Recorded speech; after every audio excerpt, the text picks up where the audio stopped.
High Commissioner, Your Excellencies, students, ladies, and gentlemen. It's a great pleasure to welcome you to this year's Anna Lindh Lecture. High Commissioner Zeid Ra'ad Al Hussein, under your leadership, the Office of the United Nations High Commissioner for Human Rights is addressing some of the most challenging issues facing our world today. These range from the question of American leadership to the ongoing conflict in Syria and ethnic cleansing in Myanmar. The High Commissioner for Human Rights and his office play a pivotal role in promoting human rights, both within the framework of the UN, as well as in the public forum and in bilateral dialogue with states. Advances in human rights, while often challenged by daunting developments, are the result of a fine balance between diplomacy and authority. Navigating the highly complex human rights arena can be treacherous, or even 60 years of experience in human rights advocacy within the UN does not guarantee success. This year, Lund University celebrates its 350th anniversary.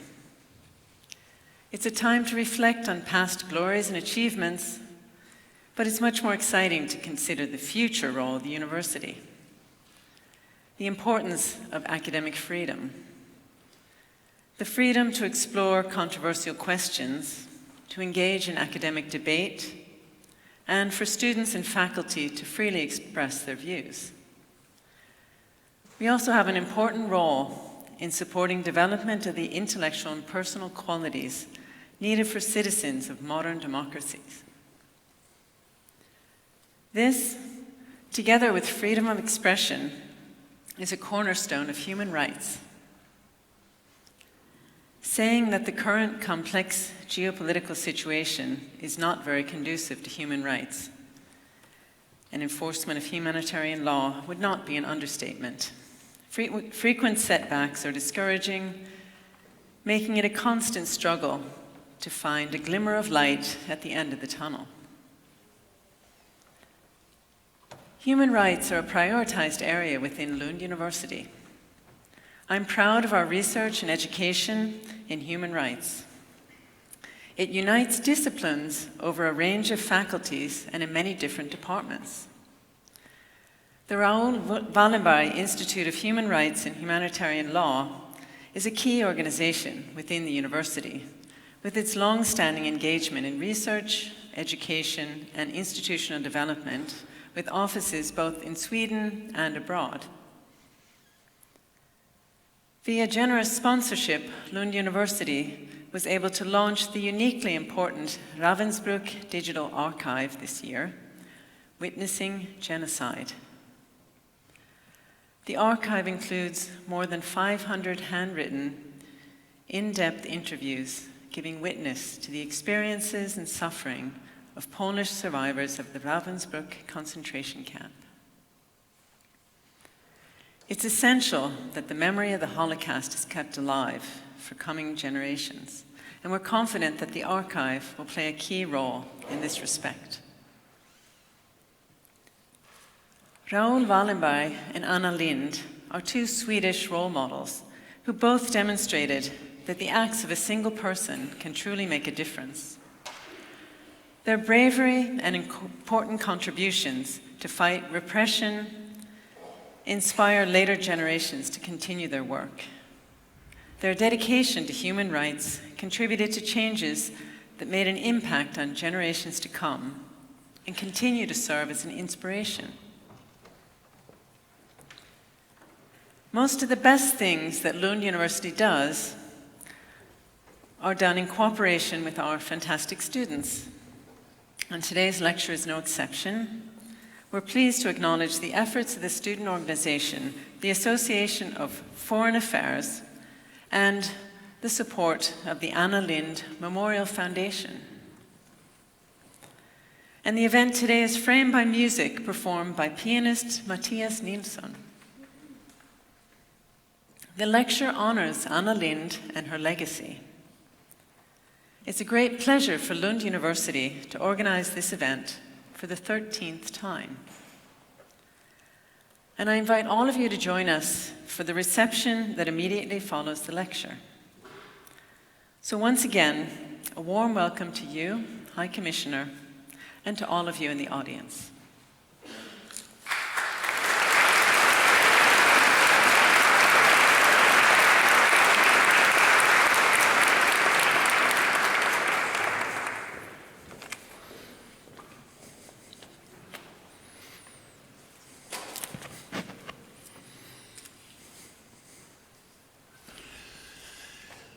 High Commissioner, ambassadors, professors, students, ladies and gentlemen. Also a very warm welcome to all of you from my side, from the Raoul Wallenberg Institute. I, of course, totally concur with what the Deputy Vice Chancellor just talked about, the overall human rights situation that is gloomy, it's worrying, it is of great concern. And that's why the lecture here today is of such a great importance. It's important for all of us to learn from your insight, High Commissioner, getting your insights and getting your assessments of the current trends in order to explore what are the avenues ahead. What are the lessons learned? But it's not only gloomy. There are also positive developments to build on. We see a civil society deeply engaged in the protection of refugees, the reception of refugees, but also on other issues of local and global concern. We see a mainstreaming of human rights into legislation, into policy actions and practices. Just a week ago, we saw the International Court on the former Yugoslavia convicting Ratko Mladic for genocide, war crimes, and crimes against humanity, only 1 week ago.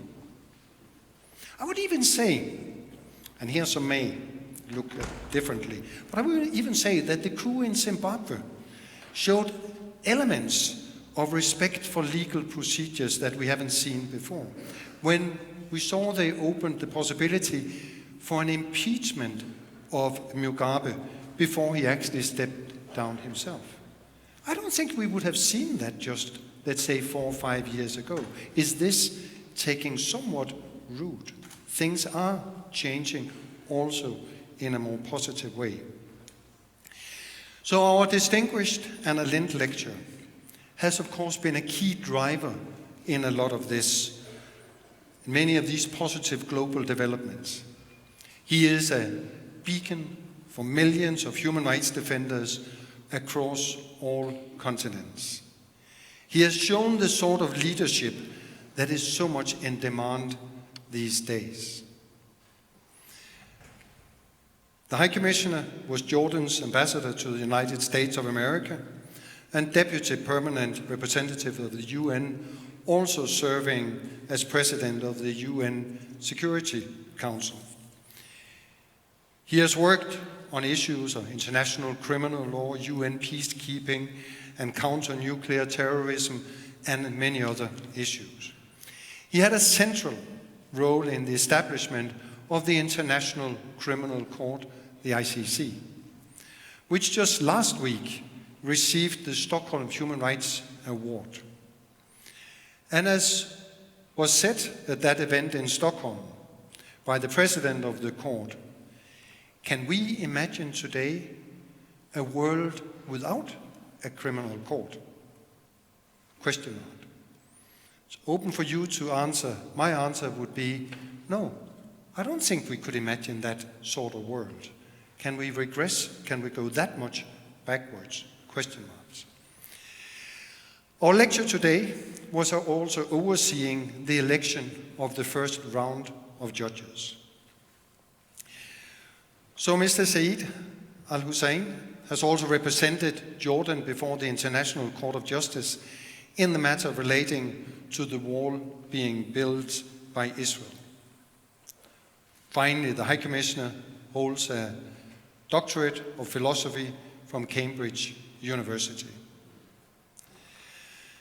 So, Mr. High Commissioner, it's a great honor to invite you to the podium to share your thoughts on global challenges on human rights today and deliver this year's lecture in honor of Anna Lindh. Let's give the High Commissioner a warm applause.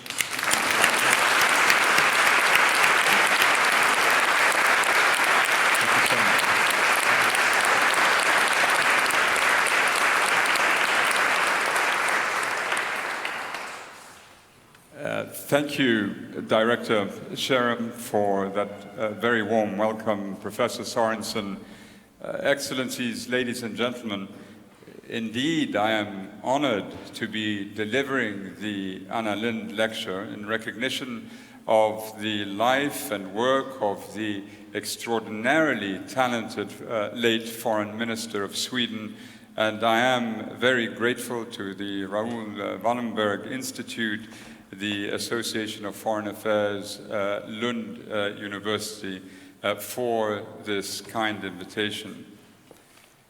When I arrived in the United Kingdom 30 years ago to pursue my postgraduate studies, we, the foreign students, were made to first register at the local police station. We hadn't done anything wrong yet. And it meant queuing up under a sign which read, "Foreign aliens here." Welcome to the United Kingdom, aliens, in other words. I'm here to tell you there are no aliens. In human rights terms, the only qualification of relevance, the only issue that matters to the law is being human. Whatever the other descriptions lighting up the many identities we hold, whether we speak of gender, nationality, belief, ethnicity, sexual orientation, or any other characteristic, they cannot disqualify us from the species we all belong to, or from the rights we hold. Much as it may surprise Aung San Suu Kyi, the Rohingyas have rights. You may think, so obvious is this point, why even bother mention it? Our curse today, the tragedy of the hour, is that I am forced to, because the universality of rights is being contested across much of the world. It is under broad assault from terrorists, authoritarian leaders, populists, and those who claim to back traditional values. All seem only too willing to sacrifice in varying degrees the rights of others for the sake of power. Their combined influence has grown at the expense of the liberal order. Critical observers tell us that if these actors are succeeding, it can only mean the universal human rights community is failing, that we have long been failing. If the Universal Declaration of Human Rights was written almost 70 years ago to improve the world, well, the critics say, the current global fragility of the human rights agenda tells the story. Ultimately, the indictment continues, the declaration has been too marginal to make a difference. The philosophical foundations that underpin it, they say, are not universal, but Western and liberal, while we, the human rights community, are also considered arrogant because we make too many assumptions about our legitimacy. Self-appointed angels, as some call us. Thus, we are seen as too European, too leftist, and inexcusably naive. If compliance by states in respect of human rights law is weak, this is because it means our international legal instruments are so detached from reality as to become irrelevant to these states. These critics also tell us we must begin to think differently, to accept that we cannot demand that every country ensure freedom for gay, lesbian, or trans people, or uphold women's equal rights to make their own decisions about their lives. That we should accept the kaleidoscope that is global culture, religions, or belief systems, and allow local authorities to define for themselves what is an appropriate human rights agenda. By encouraging and supporting local activists in pursuit of their goals, hey presto, a more positive result will emerge. It will not surprise you in the slightest that I consider this analysis problematic, and I will be devoting this Anna Lindh lecture to a brief deconstruction of some of the main attacks on universality, before concluding with a few observations. I begin by agreeing with the general proposition that we in the human rights community need a sharper, self-critical eye. And right off the bat, there are two questions that need to be asked. In the second draft of the Universal Declaration prepared by René Cassin, the opening phrase of the preamble is cast in the starkest of terms, and I quote, that ignorance and contempt of human rights have been among the principal causes of the sufferings of humanity, end quote. Like so many of his generation, Cassin, who was awarded the Nobel Peace Prize in 1968 for his work on the Declaration, was wounded in battle in 1914 and endured lifelong injuries as a result. He was far from being an ivory tower thinker, closeted away from the world. And after the traumas of yet another war and the Holocaust, when he penned the word sufferings into the preamble, for him, these sufferings were very real. If reflected upon today, would it not be fair for us to ask whether ignorance and contempt of human rights is also an accurate portrait of where we are now? Just look around, from Trump to Duterte, to Aung San Suu Kyi, to Sisi, Orban, Erdogan, and many others. And if we accept this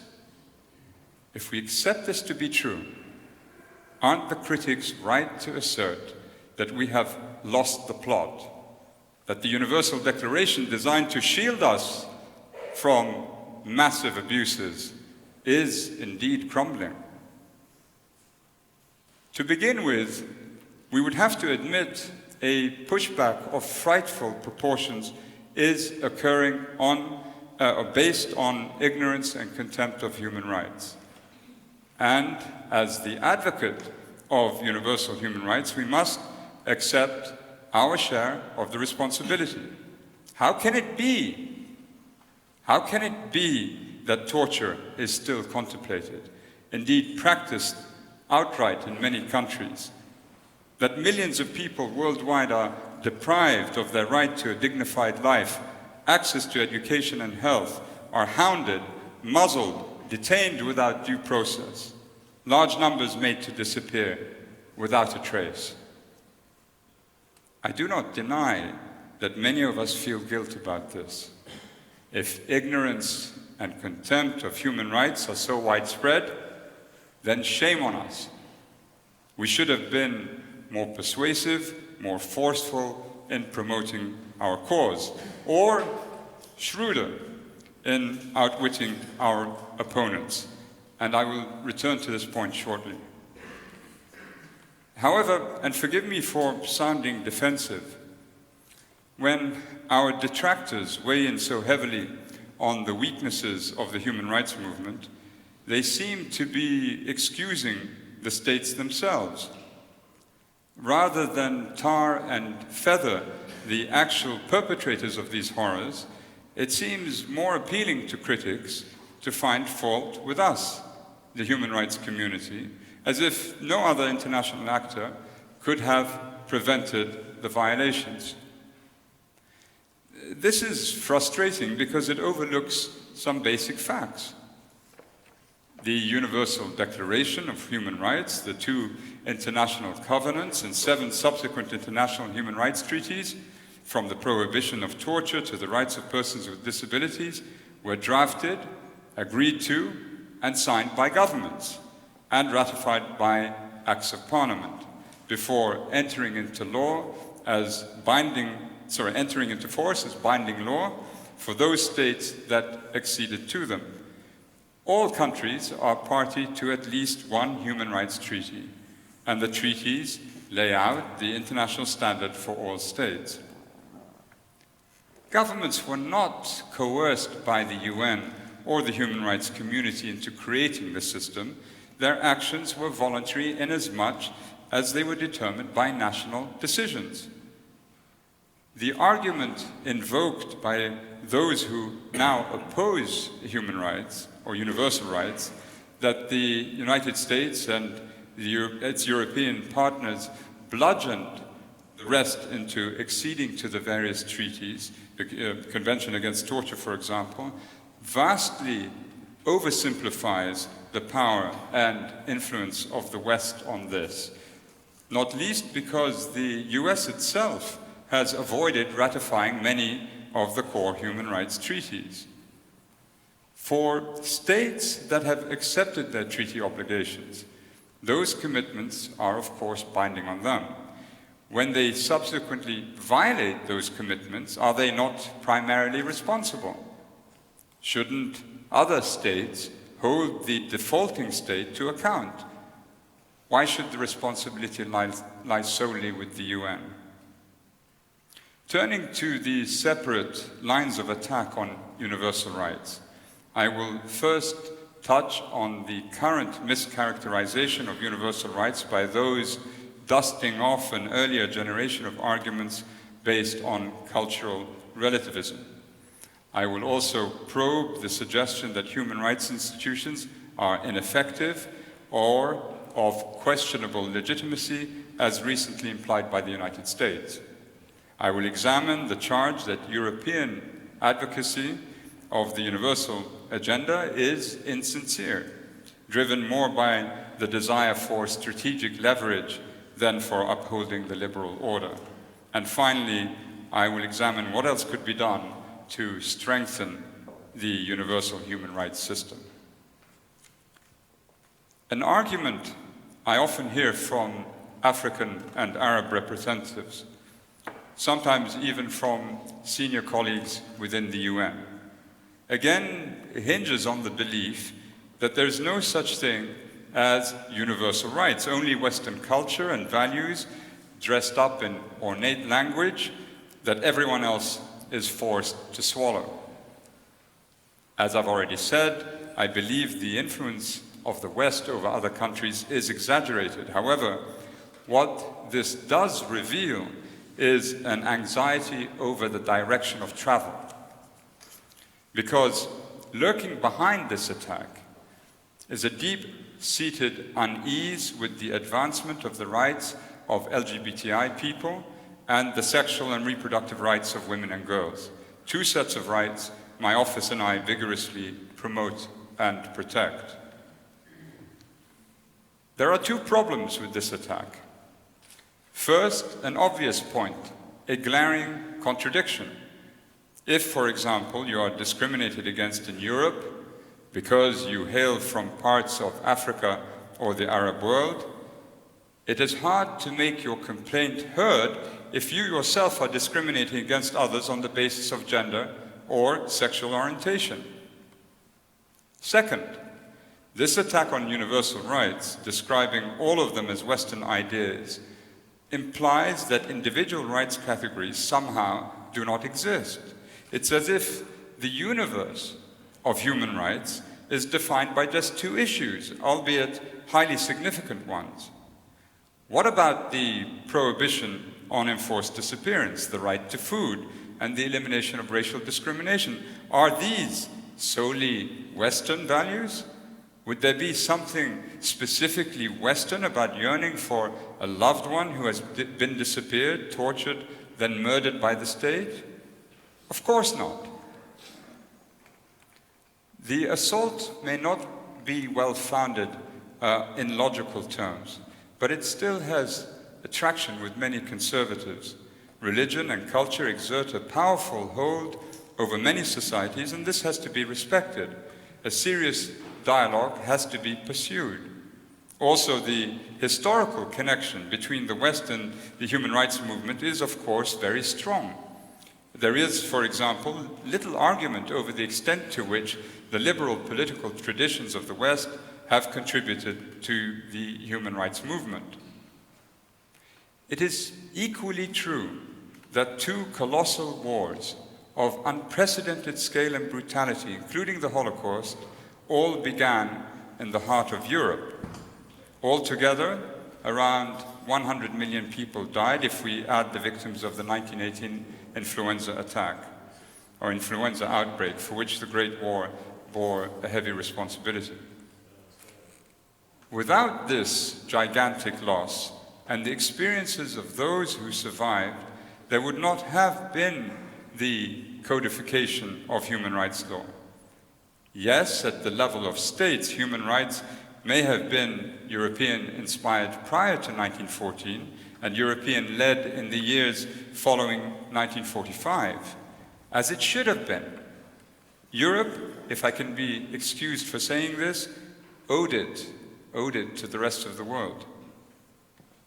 Another refrain we often hear, this time coming from the United States and the European countries, is that the Geneva-based UN Human Rights Council, with a membership of 47 states, has a design flaw in its composition, and as a result, its legitimacy is called into question. The United States argues that specific countries committing the most serious violations should not have a seat at the table. If we add and are unresponsive to cooperating with my office and other human rights experts, I agree. However, the council which administers the peer review is far from dysfunctional, although the US is still threatening to withdraw from it. The same cannot be said of the UN Security Council. I served on the Security Council in my previous position and was once its president. I believe I can say without fear of contradiction that on some of the most pressing issues, the Security Council is currently less effective than the Human Rights Council, despite Sweden's separate and excellent performance on the Security Council. And I say this not simply because there are many representatives of the Swedish Foreign Ministry here. I say this because I really believe it. In March, I requested from the Human Rights Council that it launch an international investigation into the horrific attacks by the Burmese military on the Rohingya at the close of last year. The investigation was approved. By contrast, the Security Council could only muster enough consensus to establish an advisor to the UN Secretary General. When I pressed the Human Rights Council for an international investigation on Yemen, it responded affirmatively, albeit 3 years after my first request. It is impossible for me to imagine the Security Council ever doing likewise. My office recently produced a report on occupied Crimea at the request of the Human Rights Council, not the UN Security Council, and so on and so forth. If human rights are on a road to nowhere, to borrow one critic's phrase, perhaps we should disband the entire security architecture as well. We could bet our future on power politics, absolute sovereignty, and inward-looking hyper-nationalism. What an appealing prospect that is. There is a third argument I wish to examine, and it concerns Europe. The basic contention is this: while the human rights agenda may stem from Western liberal thought, it is now fueled by other, less lofty considerations. If ever there was proof of this, the critics say, it lies in the emphasis placed by Western human rights advocates on civil and political rights to the exclusion and detriment of economic, social, and cultural rights. This skewed agenda, they continue, is being forced on countries like China and India, whose peoples, especially the fast-growing professional classes, allegedly have no interest in pursuing civil and political rights. They want no more to preserve their newly secured income. For those who have nothing, we are told, the priority is realizing their social and economic rights, not acquiring political power. The European tendency to foist civil and political rights on people in emerging markets, therefore, has less to do with universal values than it does with exercising leverage to advance economic interests. It would be foolish of me to downplay the strategic manipulation by any state or group of states of the rights agenda. That said, and while all rights are of equal importance, there is practical sense in emphasizing civil and political rights. Simply put, how can people possibly realize their economic and social rights if any public articulation of critical views will earn them a swift invitation to prison? And where has it ever been demonstrated that repressive, authoritarian governments are more likely over the long or very long term to increase people's access to a fair share of economic resources? And what precisely is the societal or religious tradition that promotes and defends the oppression of people by their government? It is obvious to human rights defenders that no individual or community can claim their right to access healthcare, education, clean drinking water, or social services when prohibited from exercising freedom of expression, especially not when corruption is so rampant that the state exists in name only, as we see in so many parts of the world. At the Center for International Development in Harvard, they have applied the term isomorphic mimicry to describe not a state, but what appears to be a state, a facade, behind which lies, well, nothing, save the political domination of one group over many others. Without recourse to that most basic right, the freedom of expression, people have no peaceful means of contesting the tyranny that seeps into the hollow structures of the state. Or they do at great cost to themselves, and these are the bravest people I know. Human rights are indeed being manipulated by states in the service of economic or strategic interests. The hypocrisy, too, is often so stark, it's eye-watering. We see this with every regular session of the Human Rights Council, and there are 3 a year. The countries that rightly condemn the appalling violations of human rights in Syria are the same ones who have remained silent over the violations in Yemen. Yet the same can be said of non-Western countries also. There is no Western monopoly over duplicity or exploitation. Our cynicism of their conduct notwithstanding, the fact that countries will accuse each other of violations, fling verbal mud at each other across the floor of the Human Rights Council, is also acknowledgement, and this is the critical point, that international human rights law does indeed fit into that space between a state and its people. It does exert pressure on state conduct. What the states dispute is the veracity of the claims that specific violations are taking place and how each state stacks up against other regional players, particularly historic rivals. As to whether rights are universal or whether the Universal Declaration of Human Rights is still relevant, in our minds, these are settled by the involvement on the part of all states with the international human rights institutions centered in Geneva.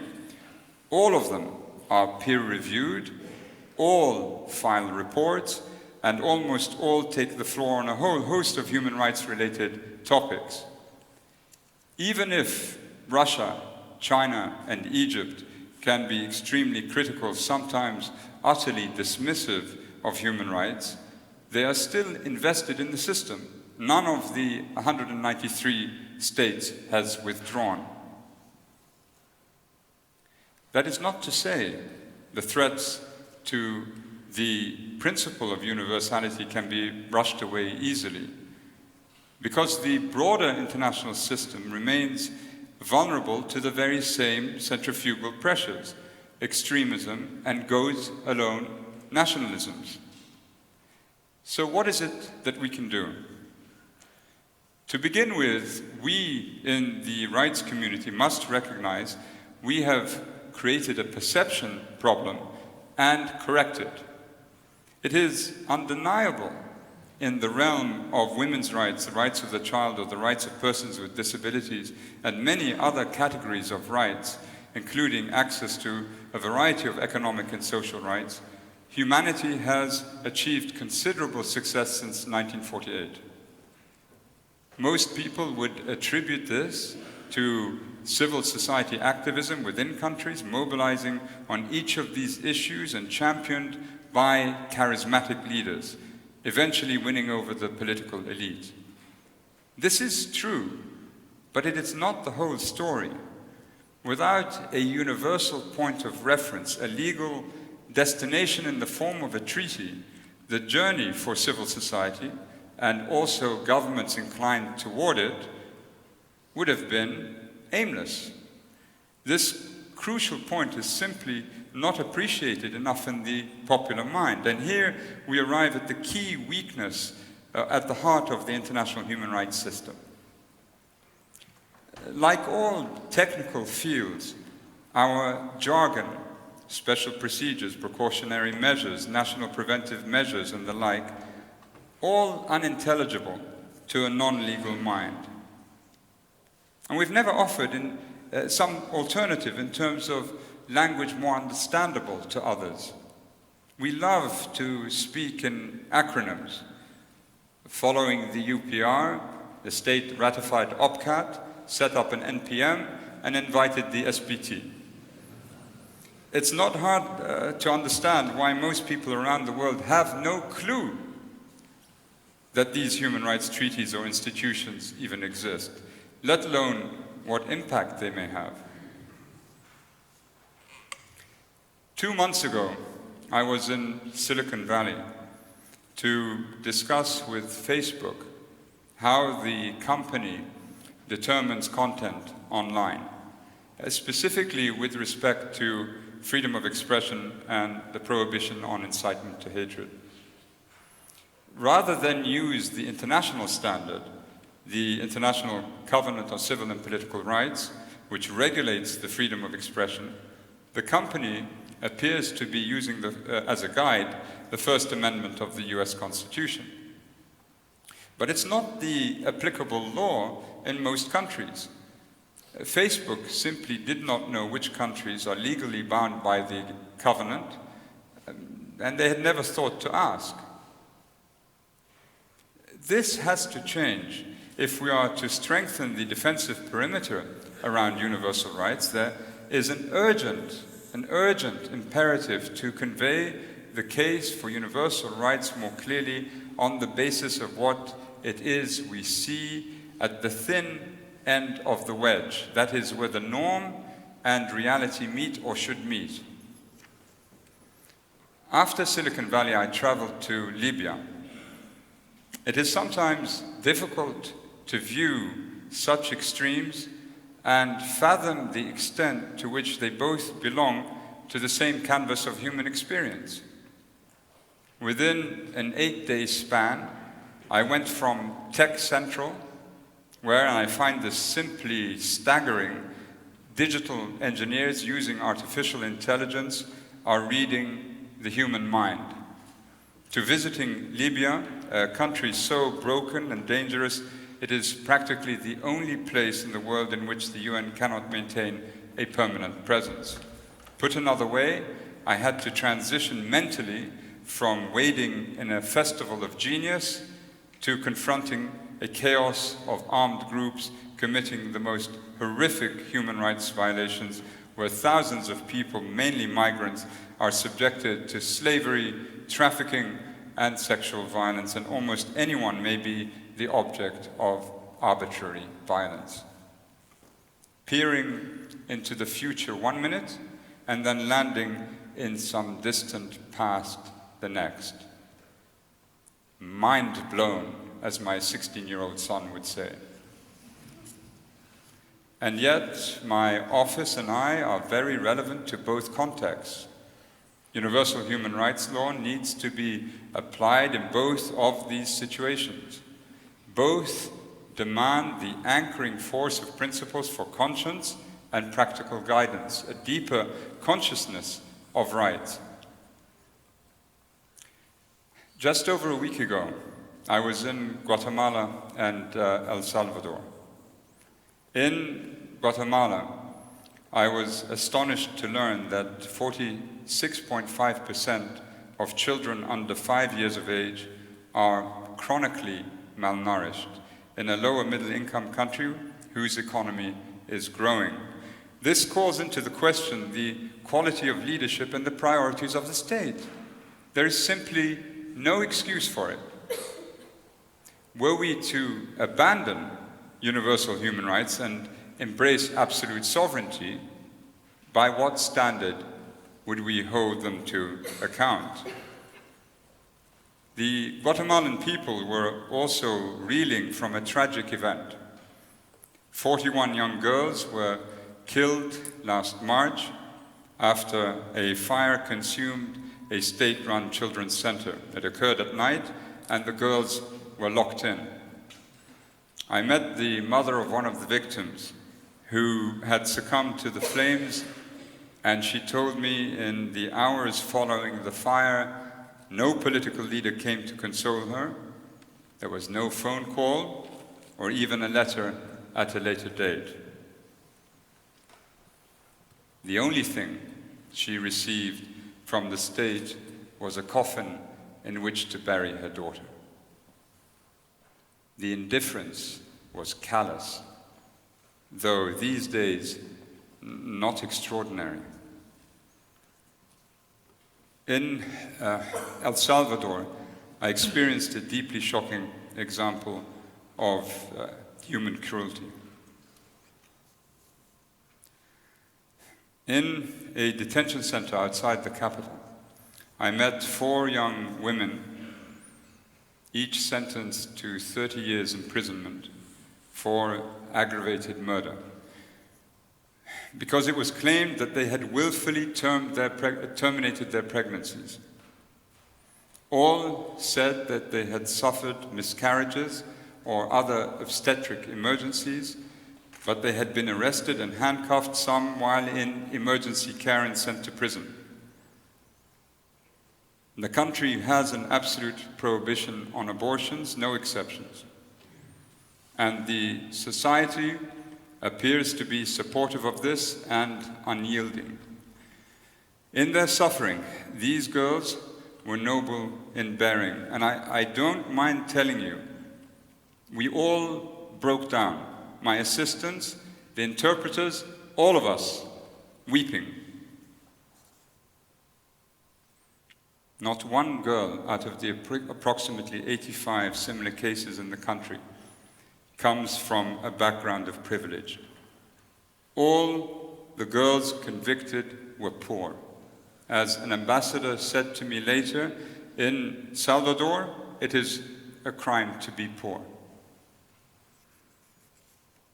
If ever there was a justification for universal rights, if ever there was a demonstration of Cassin's ignorance and contempt of human rights, there you have it, in that prison in Ilopango, El Salvador. When the entire weight of a country, feral and menacing, falls like an axe on an illiterate young woman of humble station with no means to mount a proper defense, it brings home to me with terrific force the unchallengeable need for human rights. Do not dare tell me human rights are not universal. Do not dare. Could anyone look those women in the eye and say they do not deserve equal universal rights? It is easy to criticize universal rights from afar, but not when you are facing the victims of deep injustice, victims of deprivation, discrimination and violence. The Rohingya, the people of Syria, Yemen, South Sudan, the Central African Republic. Tragically, the list is very long, and the case for me is made. Human rights face a stress test today, and the pressure is upon us. We face a bare-knuckled, multi-directional brawl about the legitimacy and necessity of rights. With the departure of the World War II generation and the dimming of memory, the growing unknowing as to why this rights architecture came to exist in the first place, means a decisive moment will soon be reached. We will need to mobilize a much larger community to defend our collective rights, and we must do so quickly if we are to preserve the Universal Declaration, a declaration conceived and drafted by the likes of Cassin, a Westerner, it is true, but, and here is another significant wrinkle, a declaration and a set of laws which would not have come about had it not been for the insistence of countries like Costa Rica, Jamaica, Ghana, and the Philippines. Without them, there would have been no universal rights agenda, a point often neglected in much of the Western historiography on the subject. And this brings me to my last crucial point, summing up our principal shortcomings as a movement.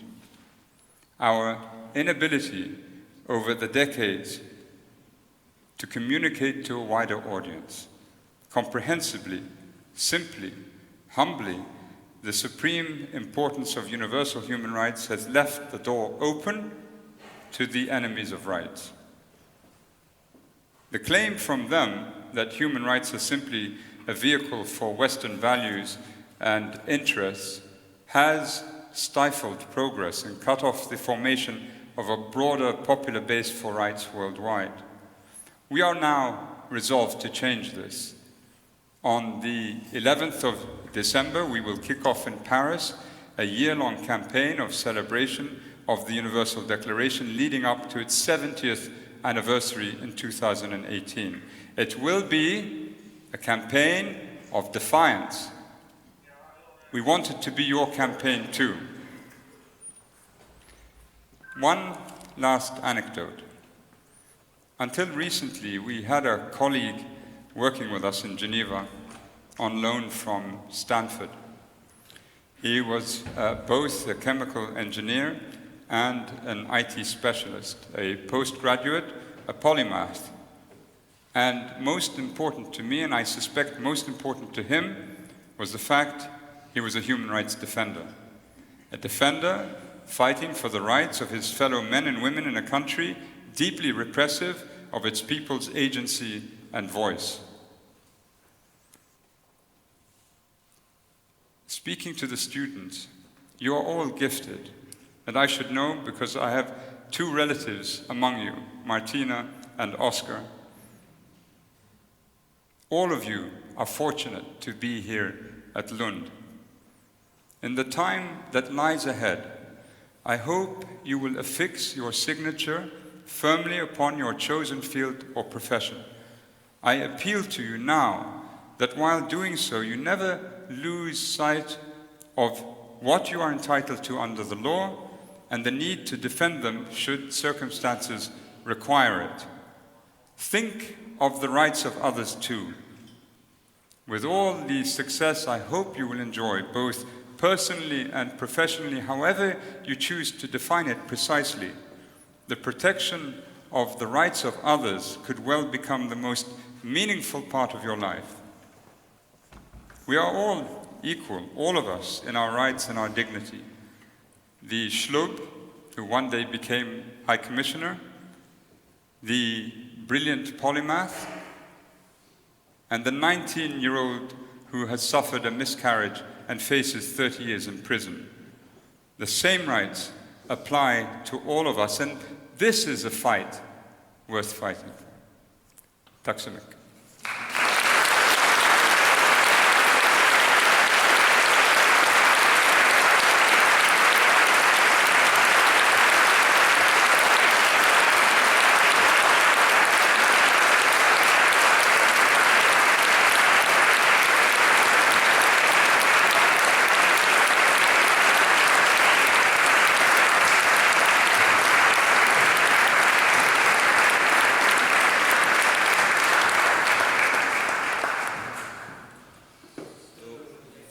We take first question, Alejandro.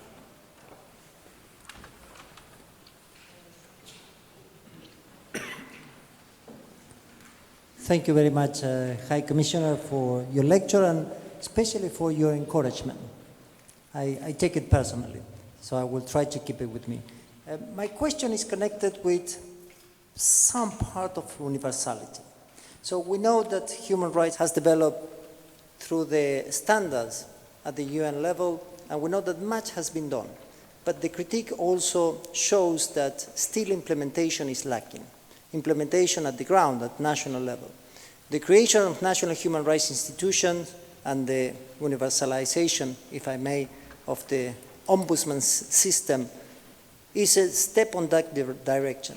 But still we are lacking of another partner at the local level. There is a new development, which are the human rights cities, try to also support the implementation of international human rights standards at local level. So my question is, what is your office doing in order to support this development, and if you think that this development could be an additional step in supporting the implementation of the rights at the ground, at the local level. Thank you very much. Alejandro. I was about to deliver a speech, and I was writing it, and I called up my brother, who was living not so far away. And I said to him, I'm going to read the speech to you. Tell me what you think. And I read it, and he said to me, that's really strong. He said, is this really our position? I said, I don't know. I mean, I'm going to read it, and soon it will be our position. So the short answer is, I support what you're saying. The office, I'll have to convince them to support me, to support you, but the idea of having human rights cities, cities that adhere to the Universal Declaration, that I support, and I hope my office will be coming along with me as well. Yes, please.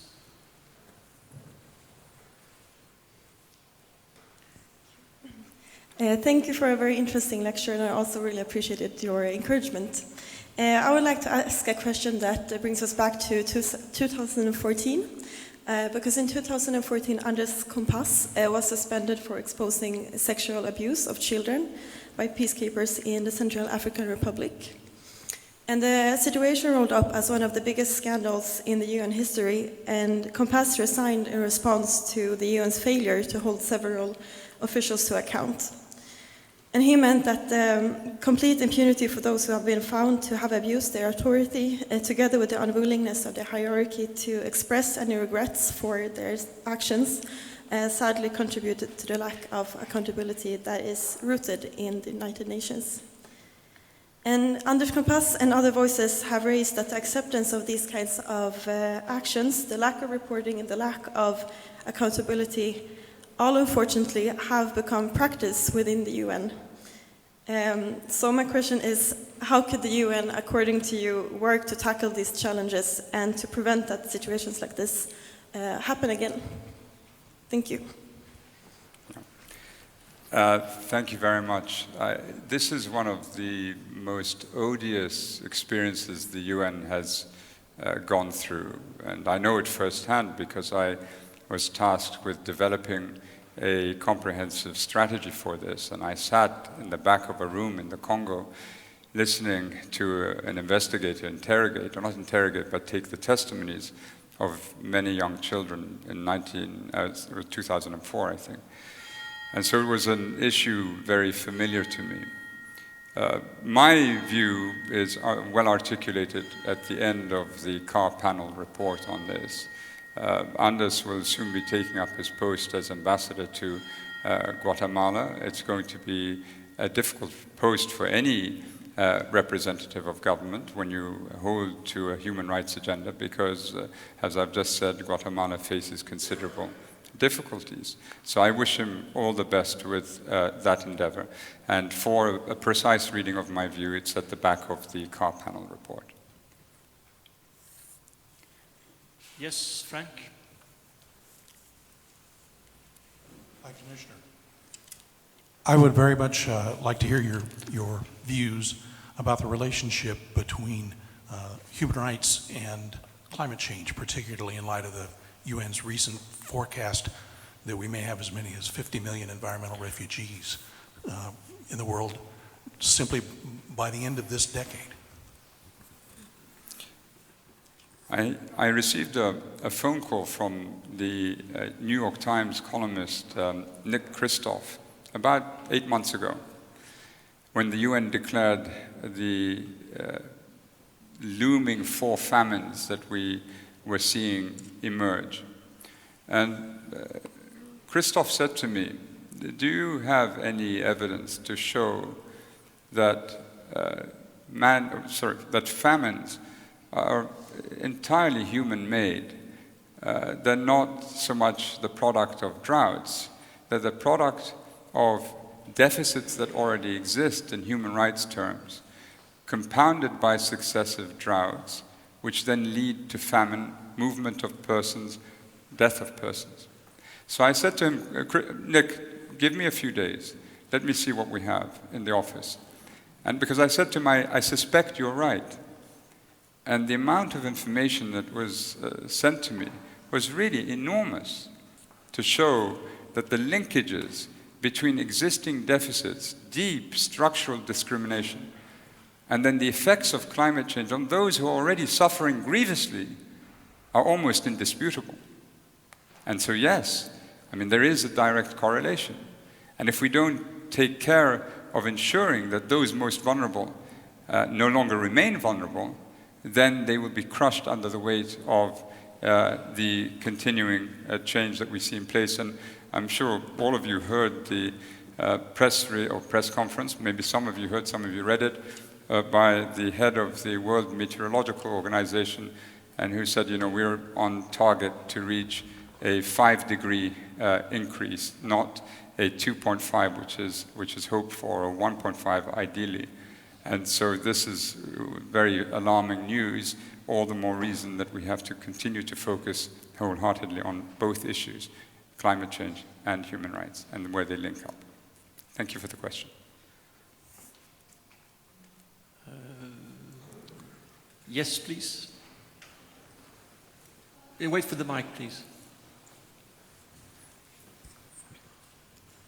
Hello, hi, Commissioner. I'm a Chinese student in international human rights law, and my question is, demolition has been a common phenomenon in China for years and has a profound influence inside of the country. It's a violation of these previous residents' right of housing. It's a violation of Chinese people's economic, social, and cultural rights. it's like demolition happens in China every day, every moment, every second. What can the United Nations do, and what has the United Nations done to help this situation? Thank you. Well, thank you for raising it. And it is an issue which I am absolutely sure my office has raised.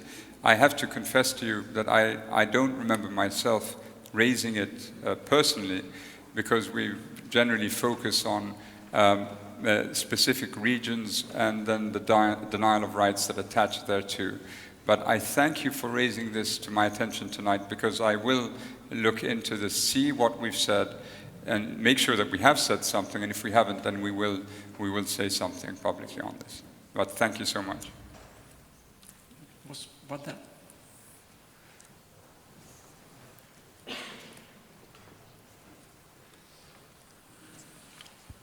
Thank you. Hi, Commissioner. My name is Serhi. I'm an alumnus of the Master's Program in Human Rights Law here.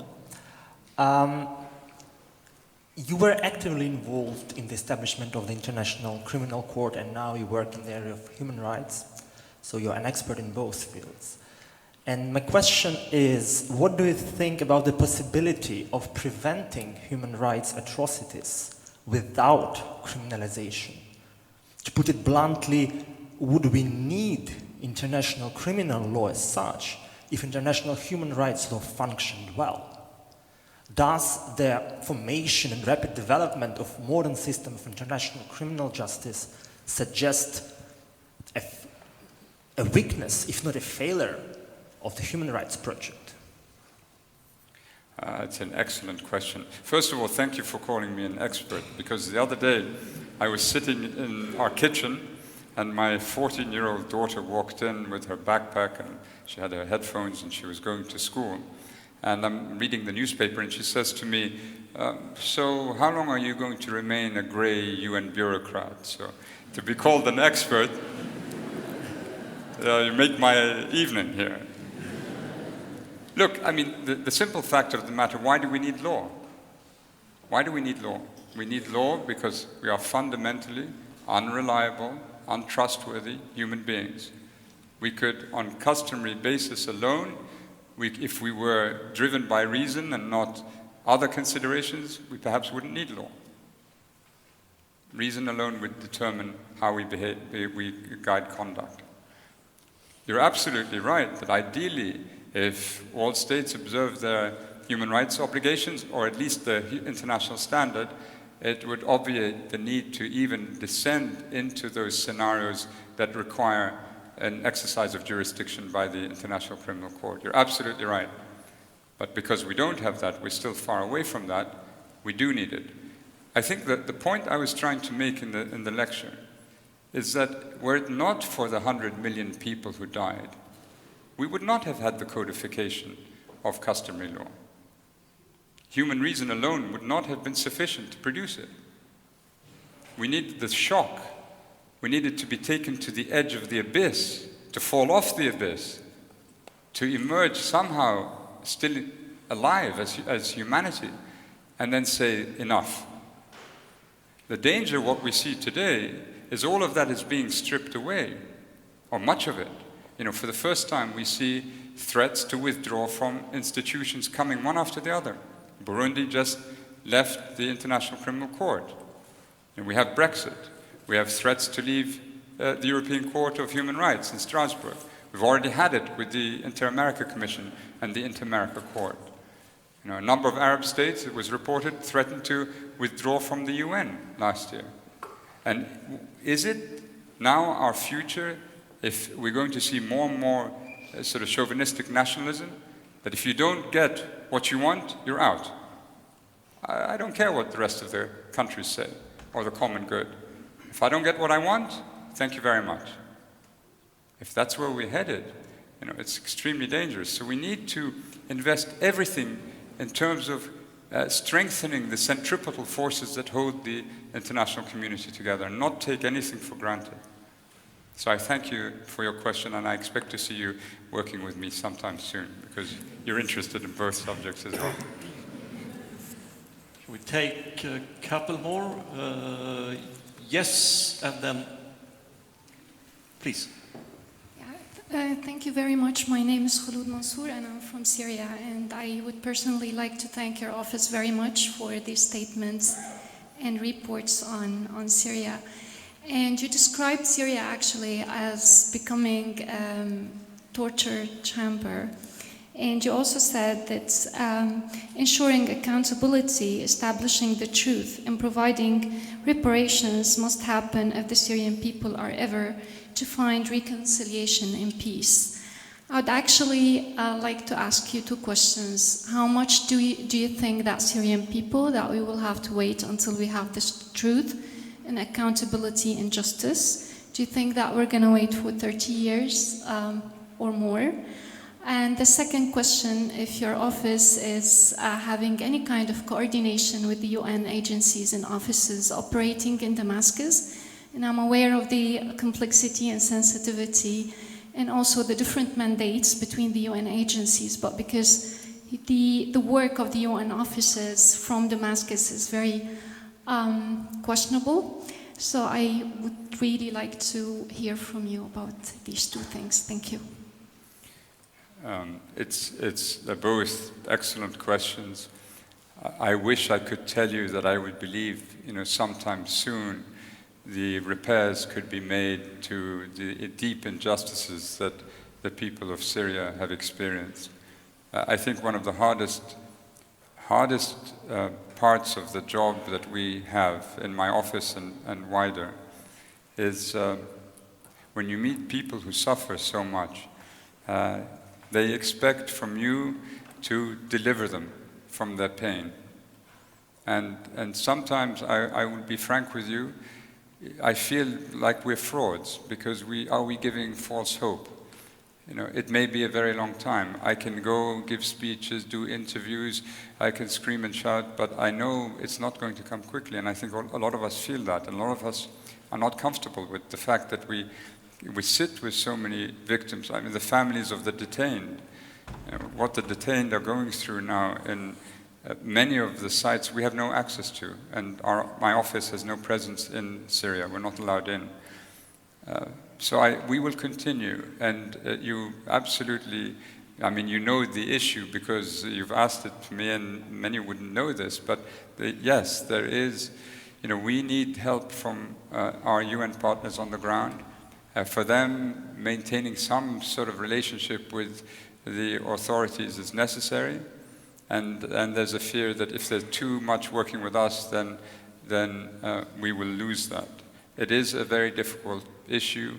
The head of the UN country office is another Jordanian, and we write back and forth to try and see whether there is coordination possible. But I hope that what you and your family have gone through, first of all, will never happen to other peoples, but also that you indeed see justice to what has been done to your compatriots and the people that you love. In the end, no one should lose sight that were it not for the torture of those children in Daraa, the 13 to 14, there may have been an Arab Spring in Syria, but not like that. It was the torture of children by the police which brought people out. And if we go back to that, there's no future either. It has to change. It has to change. So let's work together. Thank you. Yes. Thank you for the excellent lecture. In your lecture, you mentioned countries where religious and cultural traditions hold great sway over people, and those traditions sometimes conflict with the universal human rights you call for. How to go about this problem in such societies, especially that some human rights can be a bit more palatable to the society than others, like human rights versus LGBT rights? That's the first question. The other question, as a Jordanian, a fellow Jordanian, my greatest appreciation of human rights happened when I saw them in action in a Western society, one like the one we have here in Sweden. And in order to get here, I had to go through a lot of money and time, which I'm sure is not available to others in that region.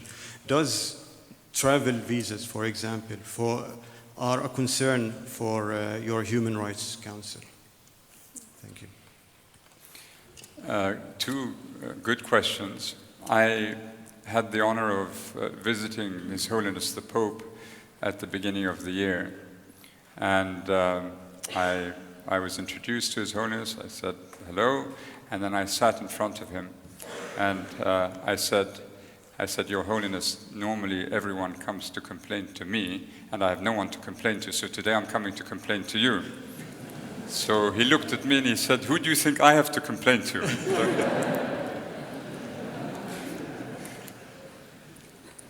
We did have a discussion with members of the Pontifical Council on a whole range of issues where we see identically, whether it be country-specific files or thematic issues, whether it be trafficking of human beings, enforced disappearances. So much of it we agree upon. There are these two categories, sexual reproductive health and LGBTI rights, where we agree to disagree for now. But what we, I think, agreed upon is we should listen to each other and talk to each other and maybe slowly see to what extent we can find common ground. And this is not just with the Roman Catholic Church, but beyond that as well. In Islam, in Judaism, other religions, to find a way that we can locate a common ground. There is an initiative called Faith for Rights, and we kicked it off in Beirut not long ago, to ascertain to what extent we can see overlapping language in all the faiths that also correspond to human rights principles, and advance the human rights agenda through different means like that. And I hope it'll answer your question in due course. In terms of issues of mobility, it's quite interesting. When I spoke to the former special rapporteur on the human rights of migrants, he said a few things that I really wasn't very aware of, that the overall number of people migrating is very small as a function of the total population on this planet, maybe 3 to 5%. By contrast, when you think about tourism, 1.3 billion people, I think it's 1.1 or 1.3 billion people traveled last year. I mean, a very significant number of the global population. So the actual function of those moving is quite small. The interesting thing also is that he said to me, in time and soon, the movement between peoples in the global south in Asia will eclipse movement in any other direction, along any other vector. What we need to see in Europe is an opening of the legal channels for migration and a movement away from this sort of mean-spiritedness that the populists and the xenophobes sort of promote. I mean, we don't need a world where people are mean-minded. And what we saw in the last few years, as Morten said at the beginning, is this mobilization of people who don't want to be identified with that, with hatred and bigotry, and want to feel good about helping people. And that, I think, is a huge inspiration for all of us. Thank you very much, High Commissioner. Thank you.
Mr. High Commissioner, thank you for an excellent lecture about very difficult and complicated problems.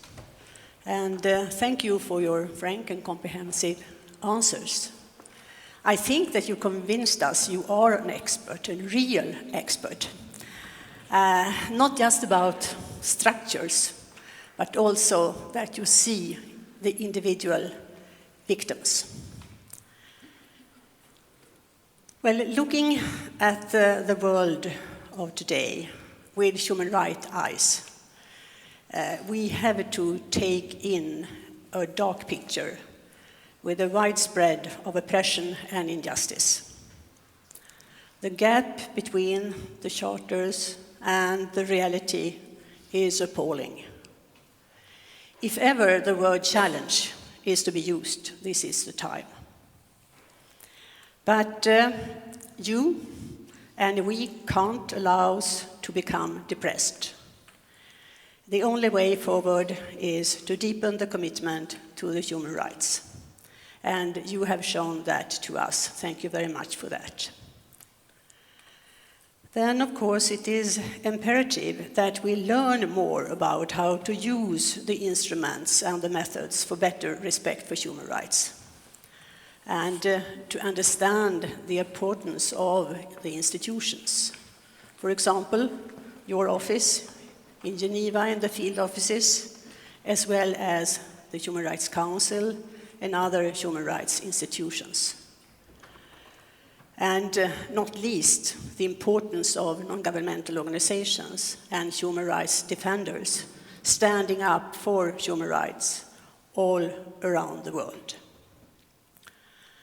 Knowledge is vital in the struggle to promote and protect human rights. And tonight we have especially been updated about the importance that human rights are universal. They must be universal. And also that the responsibility must be universal. This is an Anna Lindh Lecture, honoring the memory of the late Swedish Minister of Foreign Affairs, Mrs. Anna Lindh, who was tragically killed in 2003. Anna Lindh had a true engagement for human rights. I can bear witness of that, as it was a friend of mine, and we were colleagues in the same government for many years. I want to express my gratitude to Raoul Wallenberg Institute and to the Lund University for hosting an annual Anna Lindh Lecture. And through excellent lectures, as today, inspire new generations of students to engage in the struggle for human rights. Mr. High Commissioner, you have enlightened us about the difficulties tonight, but also the possibilities. And of course, you meet very often a certain frustration. And to face this frustration is also a part of your job. I think that you should look upon the high expectations expressed here today as a support for you and your very important mission. And may I say, good luck with the human rights campaign up to 2018, when we celebrate the 7th anniversary of the Human Rights Declaration. Thank you for taking your time to spend a day here in Lund and for this Anna Lindh Lecture. Thanks.